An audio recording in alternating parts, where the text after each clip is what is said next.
చిన్నప్పటి నుంచి నేను ఆర్మీ సెక్టర్లో అక్కడ పెరిగినప్పుడు ఈ కులం మతం ప్రాంతం అనే ఇది వచ్చేది కాదు సార్. అక్కడ ఓన్లీ దేశం కోసం పోరాడే వాళ్ళు అదే ఆలోచనతో ఉండేవాళ్ళు. ఈరోజు నేను జనసేన తరపు నుంచి తెలంగాణలో మాట్లాడుతుంటే వీడు ఎక్కడ పుట్టాడు, అక్కడ పుట్టాడా, ఇక్కడ పుట్టాడా అనే కన్ఫ్యూజన్లు చాలామంది ఉన్నారు.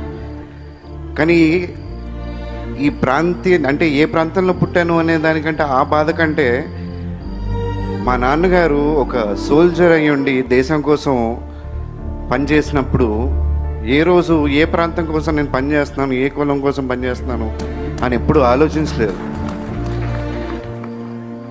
ఈరోజు ఆ మాటలన్నీ ఒక సైనికుడి కొడుగ్గా, సోల్జర్ కొడుగ్గా వింటుంటే చాలా బాధేస్తుంది.